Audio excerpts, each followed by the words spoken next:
Assalamualaikum warahmatullahi wabarakatuh. Jumpa lagi bersama saya dari Anas Biasa. Apa kabar kalian semua? Semoga selalu dalam keadaan sehat walafiat dan semoga selalu dilindungi oleh Allah Subhanahu wa taala dimanapun kalian berada. Alhamdulillah kita ketemu lagi. Oke. Di video kali ini sesuai dengan judul video ini bahwa ada satu surah yang ini sebagai penguat untuk kita umat muslim. Sebetulnya konten ini untuk yang non muslim juga sih, buat teman-teman yang non muslim yang mungkin menyimak video ini, tolong simak video ini sampai habis karena di sini saya akan menjelaskan bagaimana perbedaan kita umat muslim yang menyembah kepada Allah dengan kalian yang menyembah kepada Yesus. Oke? Ini bukan perbandingan, tapi saya ingin jelaskan satu surah di dalam Al-Quran yang surah ini saya ketahui artinya. Baru saya ketahui artinya, dia hanya ada 4 ayat ya, baru saya ketahui artinya sebelum saya bersyahadat. Dan Masya Allah ketika saya mengetahui artinya, ini adalah penguat saya untuk memilih Islam. Mungkin kalian yang non muslim belum mendengar surah ini, atau mungkin yang sudah pernah dengar, nggak ada salahnya untuk kalian simak untuk beberapa menit ke depan. Oke?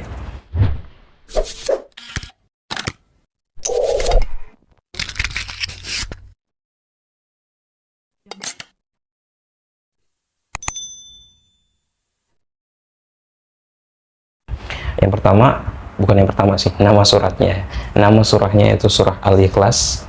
Kalau kalian pernah dengar Al-Ikhlas, oke. Kalau kalian pernah dengar dan kalian teman-teman yang muslim, tolong ketika saya menjelaskan koreksi saya di kolom komentar ya. Kalau misalnya saya ada salah pengucapan dan lain sebagainya, tolong koreksi saya. Dan buat teman-teman yang non muslim, sekali lagi simak sampai habis. Al-Ikhlas yang pertama, Bismillahirrahmanirrahim. Qul huwallahu ahad. Dialah Allah, dialah Tuhan yang Maha Esa. Nah, buat teman-teman semuanya, pasti kalian tahu yang Maha Esa itu adalah satu saja ya. Tidak banyak, tidak ada beberapa, tidak ada ini dan itu, hanya satu, hanya Allah ya. Jadi dialah Tuhan yang Maha Esa, itu Qul huwallahu ahad. Itu arti ayat yang pertama, yang paling mendasar. Yang kedua, Allahus Samad. Dialah Allah yang segala sesuatu bergantung padanya, segala sesuatu, everything. Mau kalian makan, mau kalian bangun dan tidur, mau kalian makan dan membuang kotoran, mau kalian menghembuskan nafas dan menarik nafas, atau kalian melakukan segala aktivitas, hewan, segala makhluk, segala aktivitas, itu semua bergantung pada Allah Subhanahu wa taala. Walaupun terkadang kita melakukan segala sesuatu itu ya, feeling kita adalah itu atas kehendak kita sendiri, atas keinginan, mau kita makan kek, mau kita tidur kek, mau apapun itu yang kita lakukan. Tapi percaya dan ketahuilah bahwa mulai daripada saat kita lahir sampai pada saat kita wafat, itu semua sudah tertulis di dalam buku, dan itu semua sudah direncanakan, sudah terencana, terstruktur, tidak lain yang tidak mungkin atas kehendak Allah Subhanahu wa taala. Oke? Itu Allahus Samad, dialah Allah yang segala sesuatu bergantung kepadanya. Alam yalid walam yulad, Allah tidak beranak dan tidak pula diperanakan. Ini merupakan sebuah arti yang tidak menggambarkan jenis kelamin ya, tidak menggambarkan jenis kelamin, tidak beranak dan tidak pula diperanakan. Oke? Jadi Allah itu bukan makhluk, Allah itu bukan makhluk, dan Allah tidak pantas untuk kita bayang-bayangkan, Allah tidak pantas untuk kita artikan Allah seperti ini, Allah seperti ini, Allah seperti ini. Seindah apapun teman-teman, sebagus, seindah, sehebat, sekuat apapun yang kita bayangkan terhadap Allah, dan kita tentukan bahwa oh Allah itu kuatnya seperti ini, Allah itu jauh lebih hebat, Allah itu lebih hebat dari apapun ya. Dan kita tidak berhak untuk membatasi kapasitas Allah. Yang terakhir, walam yakul lahu kufuwan ahad. Dan Allah tidak setara dengan sesuatu apapun. Sama seperti penjelasan tadi, Allah tidak setara dengan sesuatu apapun. Dan itulah Allah yang kita umat muslim sembah sampai saat ini. Itulah Allah yang kita yakini, Allah yang maha kuat, maha sempurna, maha pengampun, maha penyayang, maha pemberi rahmat. Masya Allah, itulah Allah.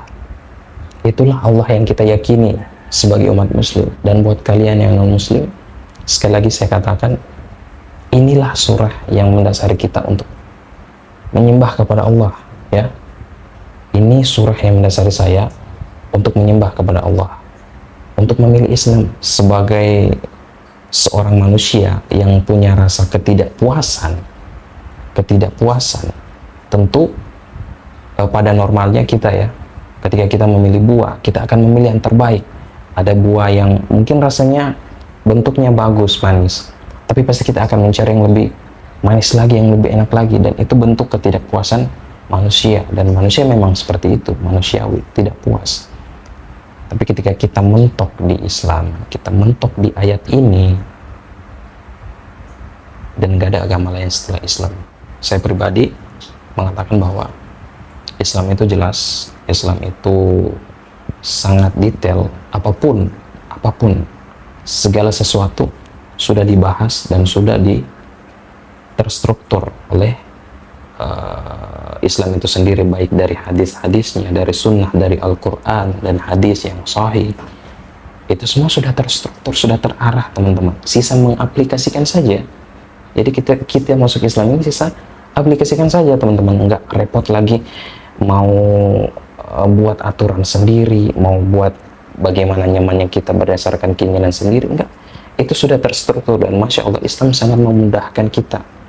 Jadi dulu awal waktu saya sebelum memilih Islam itu saya sangat berpikir bahwa Islam itu susah, terlalu banyak aturan, terlalu banyak ini, terlalu banyak cobaan, sedikit-sedikit dosa dan lain sebagainya. Tapi Masya Allah ketika kita masuk di dalamnya, kita belajar di dalamnya, duduk di majelis ilmu, mempelajari Islam dengan dengan guru yang tepat, dengan penjelasan yang Masya Allah, gurunya juga menjelaskan sangat jelas, sangat detail, dengan lemah lembut, kasih sayang, jelas, teman-teman, jelas. Sekali lagi saya katakan jelas, tidak ada yang tersembunyi, semua sudah dijelaskan, mulai dari masuk WC dan lain sebagainya, everything sudah terstruktur, teman-teman, ya, nggak perlu diragukan lagi. Kita kembali ke pembahasan pertama, kita baca kembali surat Al-Ikhlasnya, dan semoga ini menjadi penyebab hidayah untuk teman-teman yang non-muslim. Oke, kalau kalian tidak tertarik atau apapun itu, tidak suka, silakan skip video ini. Oke, tapi kalau kalian ingin menyimak apa yang saya jelaskan, dan insya Allah ini bisa menjadi titik terang untuk kalian yang masih mencari-cari solusi, mencari-cari kejelasan Islam, semoga ini salah satu penyebab hidayah, ya. Bismillahirrahmanirrahim. Qul huwallahu ahad. Dialah Allah yang Maha Esa, Allahus Samad. Dialah Allah yang segala sesuatu bergantung padanya, manusia, makhluk, aktivitas apapun bergantung pada kehendak Allah Subhanahu wa Ta'ala.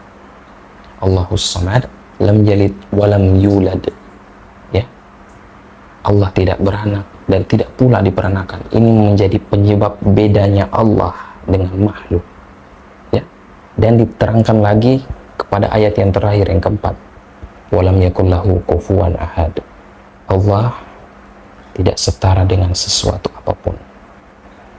Baik, semoga apa yang saya jelaskan ini, ya, bisa menambah keimanan kita, meningkatkan keimanan kita sebagai seorang muslim, bahwa apa yang kita sembah ini adalah jelas, dan kita harus bangga dengan agama kita. Dan buat kalian yang non muslim, mohon maaf bila ada kata-kata yang salah. Saya hanya menyampaikan dan menjelaskan bahwa inilah bukti Islam jelas, menyembah kepada Allah, dan Allah kita, Islam itu sangat jelas, beda, dan inilah surah yang memperjelas Allah kita. Allah itu satu, ya. Asyhadu alla ilaha illallah, tiada Tuhan selain Allah, dan asyhadu anna Muhammadan abduhu wa rasuluh, dan Nabi Muhammad sallallahu alaihi wasallam adalah utusan Allah, nabi terakhir. Tidak ada nabi setelah Nabi Muhammad, ya. Tidak ada nabi setelah Nabi Muhammad, dan tidak ada kitab yang keluar setelah Al-Quran. Maka Masya Allah, itu sebagai tanda bahwa kejelasan Islam. Oke, buat teman-teman semua, apabila saya ada salah kata, tolong koreksi di kolom komentar, ya. Mungkin saya salah dalam menafsirkan ayat ini, mungkin saya salah dalam menjelaskan ayat ini, mohon koreksi di kolom komentar. Saya Dranos biasa, Sampai jumpa di video berikutnya. Assalamualaikum warahmatullahi wabarakatuh.